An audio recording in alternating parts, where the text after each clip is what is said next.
Et salut à tous, on se retrouve aujourd'hui pour les résultats de Raw du 14 mars 2022.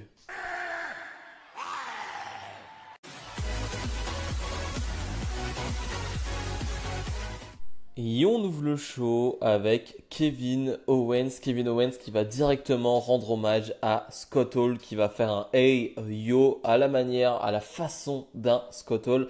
Et oui, malheureusement Scott Hall nous a quittés hier soir, hein, c'était dans la nuit. Voilà, on le savait là, il a été malheureusement mal en point. Malheureusement, on le savait qu'il allait nous quitter. Et c'est arrivé hier soir, donc voilà. Comme je l'ai dit sur les réseaux, hein, toutes nos pensées vont vers sa famille. Je ne peux pas vous parler plus de ça, de Scott Hall, parce que je ne l'ai pas connu en tant que fan. Voilà, je suis un peu trop jeune pour ne pas avoir vu Scott Hall en fait. Je ne l'ai pas vu en action, donc je vous invite à aller voir d'autres youtubeurs qui vont mieux en parler. Voilà, tout ce qu'on voit, c'est que c'était quelqu'un d'apprécié de tous et voilà, ça fait toujours mal de voir un grand catcheur comme Scott Hall nous quitter. Bref, c'est dur de revenir maintenant au show présent, mais Kevin Owens va plutôt être divertissant dans sa promo. Kevin Owens qui va, comme d'habitude, comme ces dernières semaines, insulter le Texas. Hein, lui qui aura un segment avec donc Stone Cold Steve Austin donc à Dallas. Et qui va encore insulter le Texas, qui va nous dire qu'il va ouvrir une bière après son segment avec Stone Cold Steve Austin à Mania, une bière canadienne, bien évidemment. Il va faire la catchphrase de Stone Cold Steve Austin et il va, je ne sais pas pourquoi, mais porter un stoner au caméraman.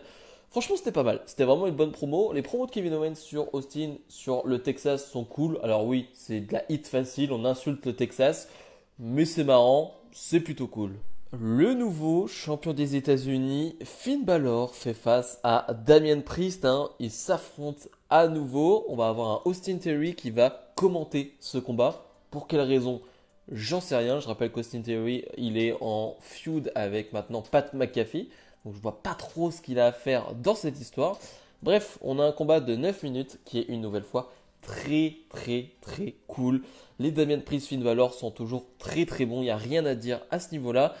Et là aussi, Damian Priest qui va rendre hommage à donc Razor Ramon avec son Razor Edge, donc qui va porter sur la table. Alors c'est une prise qui porte déjà Damian Priest, mais voilà, là le faire à ce moment-là, de cette manière-là, voilà, c'était un petit hommage encore une fois à Scott Hall. Donc franchement, c'est plutôt cool. Jusqu'au moment où Austin Theory va intervenir dans le match, va gêner Finn Balor. Pour quelle raison, je n'en sais rien. Ça n'a pas beaucoup de sens et finalement Damian Priest va remporter ce combat.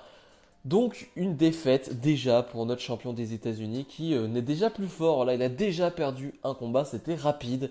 Et je trouve ça bête, je trouve ça nul.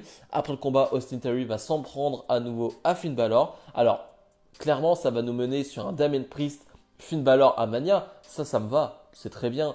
Mais le faire de cette manière-là, est-ce qu'il y avait vraiment besoin de faire perdre Balor face à Priest en faisant intervenir Austin Theory? Je pense pas. Vraiment, il y avait d'autres moyens de le faire. Je trouve ça très mal réalisé. Omos va enfin affronter quelqu'un à sa taille, quelqu'un de son poids. Et oui, il fait face au commandant Aziz, le partenaire d'Apollo Crews. Et franchement, ça va pas durer trop longtemps. Je crois que c'est 3 minutes de combat, même pas. Mais c'est plutôt cool parce que finalement, comme je le disais, on va enfin voir la puissance de Homos parce que c'est vrai qu'il affronte toujours des petits gabarits et tu as du mal à se rendre compte de sa force parce que ça paraît tellement facile. Voilà, il paraît tellement grand par rapport aux autres que je trouve qu'on ne voit pas trop sa force. Là, finalement, il fait face à quelqu'un de très massif et ça se voit qu'il est fort, ça se voit qu'il est puissant, il va réussir à porter une souplex sur lui, c'est impressionnant la manière dont il arrive à porter le commandant Aziz. Donc j'ai trouvé ça plutôt cool. Omos qui va donc remporter ce combat. Omos qui clairement est le favori pour remporter la bataille André le Géant à WrestleMania et je vois pas comment il pourrait perdre ce match tellement il n'a pas perdu le match, tout simplement il ne perd pas un combat et il est mis en avant à tel point que oui, je pense qu'il va gagner cette bataille André le Géant. Liv Morgan accompagné de Rhea Ripley fait face à Zelina Vega accompagné de Carmella, hein, ces deux équipes qui vont s'affronter à Mania. On rajoute Sasha Banks et Naomi dans le lot. Et c'est un match de 3 minutes, il n'y a pas grand chose à dire, il y a un moment cool dans le match, c'est l'enchaînement de roll-up, plutôt cool, plutôt plutôt fun de la part de Liv Morgan. C'est à peu près tout ce qu'il y a à retenir parce que finalement, comme souvent ces derniers temps, Carmella va être distraite aux abords du ring par son copain, donc Corey Graves, qui commente Raw. Et finalement, ça va être tout un bordel. Zelina Vega va se retrouver un peu seule. Et Liv Morgan va en profiter pour gagner ce combat. Et voilà, c'est à peu près tout. Alors, ça fait beaucoup de défaites pour l'équipe championne qui est Carmella et Zelina Vega. Ils perdent quasiment à chaque fois. Maintenant, à chaque fois qu'on les voit sur le ring, maintenant, elles perdent. Donc, c'est quand même un peu grave pour les championnes. Et cette histoire, encore une fois, entre Carmella et Corey Graves, voilà, on met en avant qu'ils ont un show maintenant entre les deux sur YouTube. Bref, c'est pas très bon. C'est pas très bon, c'est pas très bien fait là non plus. Seth freaking Rollins arrive tout joyeux sur le ring et lui, il est très content parce que finalement, eh ben, il n'avait pas de match pour Mania, il n'avait pas de segment, il n'a rien pour Mania. Mais depuis le début du show, eh ben, il réfléchit à quelque chose et là, il arrive sur le ring pour nous annoncer qu'il a trouvé quelque chose à faire à Mania. Alors, il invite déjà son ami Kevin Owens pour lui donner cette nouvelle très importante. Et finalement, cette nouvelle, elle n'est pas terrible du tout. On s'attendait à un truc un peu plus gros. Et finalement, Seth Rollins va lui dire, moi aussi, je veux faire un talk show comme toi, Kevin, toi qui as pour inviter Stone Cold Steve Austin. Et moi aussi, je veux inviter Stone Cold Steve Austin. Donc Seth Rollins qui réfléchit depuis le début du show pour nous sortir ça. Il n'a pas réfléchi très longtemps ou alors il a un petit cerveau, Seth Rollins, parce que pour juste sortir ça, c'est quand même pas terrible. Finalement, il va y avoir une petite embrouille entre les deux, vraiment d'enfants de 4 ans et demi qui sont pas très contents. Et finalement, il va sortir quelque chose, c'est que ce soir, Seth Rollins et Kevin Owens vont s'affronter. Le gagnant gagne ce talk show de WrestleMania. Un match pour avoir un talk show à Mania, c'est quand même pas ouf du tout. On parle quand même de Seth Rollins. Déjà, en plus, ça ne fait pas beaucoup de sens pour Kevin Owens qui, lui, n'a rien demandé. Je veux dire, il a son segment avec Stone Cold Steve Austin. Il a son histoire avec Stone Cold Steve Austin. Ça n'aurait aucun sens que Seth Rollins, lui, ait ce segment avec Stone Cold Steve Austin. Bref, je trouve que le segment est cool. Je trouve que c'est divertissant parce que c'est Seth Rollins et Owens. Mais je trouve que ça fait pas beaucoup de sens. Les Mysterio font face au Hurt Business. Un combat qui, là non plus, ne va pas durer très longtemps. On est sur du 3-4 minutes de combat. Et finalement, la caméra en début de match va vraiment être focus sur Logan Paul et The Miz qui commentent ce combat. Alors, il n'y a rien à dire, ils sont divertissants. Miz, comme d'hab, il fait le boulot et c'est plutôt marrant. Mais bon, tu vois quasiment pas le combat tellement la caméra est focus sur eux. Bref, il n'y a pas grand chose à dire sur ce combat. Il y a un bon hot tag de Rey Mysterio, comme d'habitude. On va avoir un super tornado DDT. Voilà, c'est à peu près tout ce qu'il y a à dire. Et je trouve aussi que en ce moment, depuis un petit moment maintenant, Dominic Mysterio fait de meilleurs Frog Splash. Je trouve qu'ils étaient vraiment pas bons à ses débuts et que depuis quelques semaines, quelques mois, ces Frog Splash sont vraiment cool.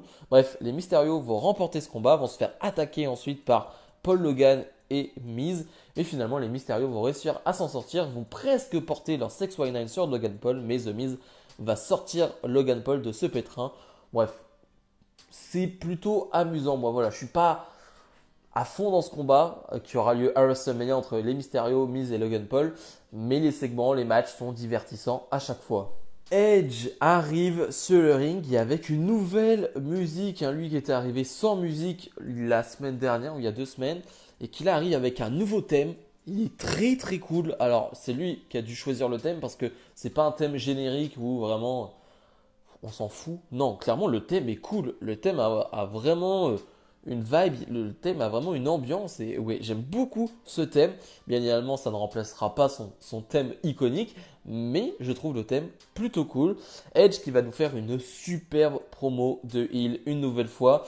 Il va nous dire tout simplement que c'est le meilleur à la WWE. Voilà, c'est le meilleur catcheur chez WWE qui ne l'a pas montré depuis 2 ans. Voilà, depuis qu'il a fait son retour, il n'a pas montré qu'il était le meilleur parce que c'est un Edge faible qui est revenu. C'est un Edge qui a laissé faire les choses. C'est un Edge qui a laissé Orton le blesser. C'est un Edge qui a laissé Rollins rentrer dans sa maison. C'est un Edge qui a laissé un cosplayer d'Aquaman, Roman Reigns. C'est comme ça qu'il l'appelle. C'était plutôt marrant qu'il a laissé donc ce cosplayer le battre à Mania et finalement donc un Edge qui va dire que voilà, finalement à WrestleMania Edge contre AJ Styles, AJ Styles sera jugé. C'était fun, c'était cool, vraiment super promo comme d'habitude de Edge, mais celle-là je la trouvais vraiment bon. Alors un peu bizarre, les lumières sur lui violettes comme ça, c'était une ambiance bizarre. En plus c'est pas très beau à l'écran, mais la promo une nouvelle fois était vraiment très très bonne. Doudrop fait face à nouveau à Bianca Belair. C'est un match qu'on a vu et revu. J'ai l'impression de le voir quasiment chaque semaine à Raw. Je me demande vraiment, il y a combien de superstars féminines dans ce roster féminin à Raw? Parce que vraiment, il n'y a personne. J'ai l'impression qu'on a tout le temps les mêmes combats. Ça, c'est le point négatif parce que je n'en peux plus. Hein. Vraiment, on veut de la fraîcheur, on veut d'autres affiches. Mais le point positif, c'est que les matchs sont toujours bons. Je trouve vraiment que les Belair Doudrop sont toujours bons et différents. Il n'y en a aucun qui se ressemble. Et là, encore une fois, c'est très bon. Vraiment, je prends beaucoup de plaisir dans ce match. On a toujours le fait que Bianca Belair est puissante et arrive à porter son finish sur Doudrop, le KOD qui est impressionnant sur Doudrop. Doudrop le vend à merveille aussi, donc c'est cool. C'est 9 minutes de combat, très très cool.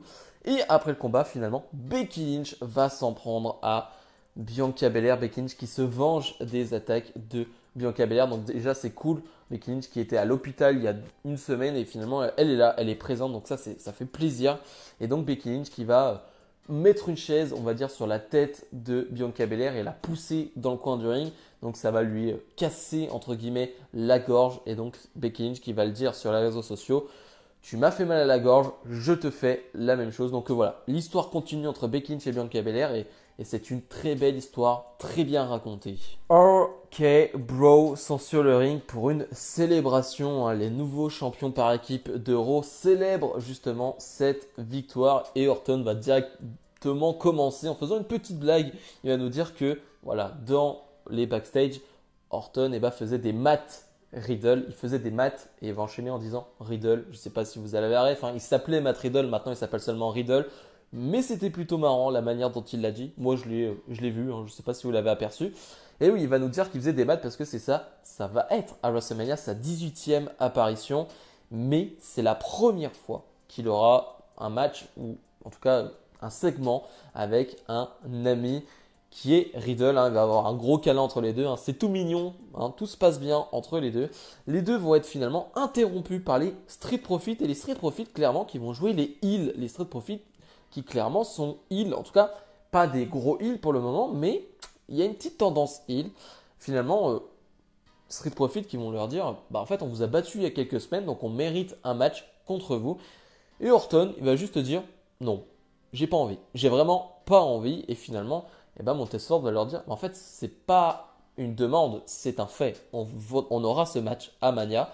Donc je ne sais pas si c'est officiel parce que finalement il va se passer quelque chose d'autre après. Mais en tout cas, les Street Profits auront un match à Mania avec RK Bro.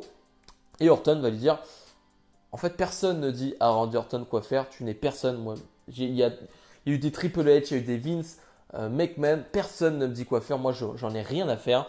Et finalement, il va accepter. Il va accepter ce combat et finalement, les Street Profits vont faire leur catchphrase, mais Orton va les couper en faisant sa catchphrase. Et on annonce qu'on aura un combat tout de suite maintenant, Riddle contre Ford. Donc c'est plutôt cool. Riddle donc face à Montesford, très bon combat là aussi. Alors je le disais, les Street Profits sont clairement heal parce que au bout de quelques secondes de combat, Montesford qui va griffer le dos de Riddle. Bon, si ça c'est pas être heal, je n'y comprends rien. Mais voilà, c'était vraiment cool, c'est très dynamique. Encore une fois, on va avoir un Riddle qui va prendre l'arsenal de prise de Randy Orton, qui va porter un bon Power Slam, un bon DDT, même un bon RKO. Mais finalement, le combat ne va pas se terminer parce que Alpha Academy va s'en prendre à tout le monde. Voilà, disqualification. C'est pour ça que je pense qu'à Mania, on aura un match avec ces trois équipes. Et c'est tant mieux que Alpha Academy soit dans ce combat. Je pense qu'ils méritent quand même d'être dans ce combat parce que ces dernières semaines, ils ont fait vraiment du bon boulot. Et ce serait vraiment une belle récompense d'être dans un match à Mania. Et le main event, Kevin Owens fait face donc à Seth Rollins avec cet enjeu. Si Rollins gagne, il aura son talk show à Mania. Et s'il perd, il n'aura rien à Mania. Et finalement, on a un match d'une quinzaine de minutes quasiment. Et je dois être honnête avec vous, ça faisait très longtemps que je n'avais pas regardé un Raw en direct. Et oui, parce que Il y a eu plusieurs rumeurs avant le show sur une possible arrivée. On en parlera après. Et je me suis dit, allez, ce soir, je peux me le permettre. Je peux regarder ce show en direct. Et le match est bon. Vraiment, le match est bon. Mais j'avoue que j'ai eu un gros coup de barre. Vraiment, j'ai eu un gros coup de fatigue parce que les 3 heures de Raw, tu les sens passer. Vraiment, c'est très très dur à regarder. Je ne sais pas comment font les gens pour regarder 3 heures de show comme ça. C'est pour moi impossible. Vraiment, les 10 dernières minutes, c'était un calvaire pour moi, mais j'ai tenu parce que j'avais espoir d'avoir une surprise à la fin. Mais finalement, dans mon souvenir, on a quand même un bon match. On a au tout début 2 enfants, encore une fois, qui se chamaillent. Hein. C'est vraiment plutôt marrant. Mais ensuite, on a vraiment un très bon combat. J'ai en tête le gros coup de genou de Rollins sur Owens que Owens va parfaitement vendre. Je trouve que il l'a vendu à merveille, donc ça c'était vraiment très fun. Et finalement, il va y avoir une gêne de l'arbitre à un moment donné sur un tombé de Seth Rollins qui ne va pas pouvoir gagner ce combat. Et Rollins qui va se faire surprendre par un stunner de Owens. 1, 2, 3, victoire de Kevin Owens qui garde son talk show pour Mania. Et là, je pense qu'on attendait tous quelque chose. Et soyons clairs, on attendait tous Cody Rhodes. Et oui, beaucoup de insiders WWE avaient rapporté que Cody Rhodes pourrait faire son arrivée ce soir à Jacksonville, la maison mère de AEW. Et bien pas de Cody Rhodes. Et il a été plutôt teasé parce que même après le main event, on va avoir un Corey Graves qui commente ce match, qui va parler de dashing une nouvelle fois. Ça peut pas être anodin. Je ne sais pas si je suis fou, mais ça peut pas être anodin qu'on fasse autant de références à Cody Rhodes. Je ne sais pas si je suis fou, vraiment, mais j'ai l'impression vraiment qu'on fait beaucoup de références. Et pour le moment, pas d'apparition, pas d'adversaire, pas de segment pour Rollins à Mania. Est-ce que ça va arriver à Mania? Est-ce que directement Cody Rhodes va arriver à Mania? Est-ce que ça sera la semaine prochaine? Est-ce que ça sera dans 2 semaines? Est-ce que ce sera jamais? J'en sais rien. Mais j'ai l'impression d'être fou. J'ai l'impression qu'on prépare quelque chose, mais qu'il n'y a pas de finalité. Et ça, même si c'est pas Cody Rhodes, je parle juste de quelque chose pour Rollins. J'ai l'impression qu'on te prépare quelque chose, mais qu'il n'y a rien. Et ça, pour le coup, ça me déçoit. Que ce soit Cody Rhodes ou non. Mais j'ai l'impression qu'il n'y a rien. Et ça, pour le moment, je trouve ça triste. Bilan de ce Raw, je le rappelle, je l'ai vu en direct. Donc, mon bilan ne sera pas similaire aux autres parce que franchement, je suis crevé rien que de parler de ce show. Je ne vais pas forcément donner une mauvaise note, mais la note va pas être très haute parce que vraiment, je ne comprends pas comment on peut regarder 3 heures de show en direct. C'est impossible. Avec le nombre de pubs qu'il y a, c'est impossible à suivre, c'est inregardable. Vraiment, faut dire les termes, c'est inregardable vraiment en direct Raw. Donc voilà, il y a des bons segments, il y a des bonnes promos. Moi, je pense à Edge, c'est vraiment une très très bonne promo. Même Orkero, Owens, vraiment, c'est des top promos. Mais les matchs ont souvent été coupés par des interventions, par des disqualifications ou tout simplement des matchs trop courts. Donc voilà, assez décevant dans l'ensemble. Donc allez, si je dois donner une note, je mets un 4,5 sur 20, puis en plus, enfin sur 10, pardon. Et en plus, la déception de ne pas voir un Cody Rhodes, ça c'est personnel, hein, bien évidemment. La WWE ne dit pas que Cody Rhodes sera là. Donc ça c'est personnel. Je ne dis pas que Cody Rhodes va arriver. Je ne dis pas que si Cody Rhodes ne vient pas, je serai déçu. Mais disons que ce serait un plus si Cody Rhodes serait là. Bref, comme d'habitude, n'hésitez pas à mettre le petit pouce bleu, à vous abonner. Nous, on se retrouve dès demain pour ma review de NXT. Salut, salut!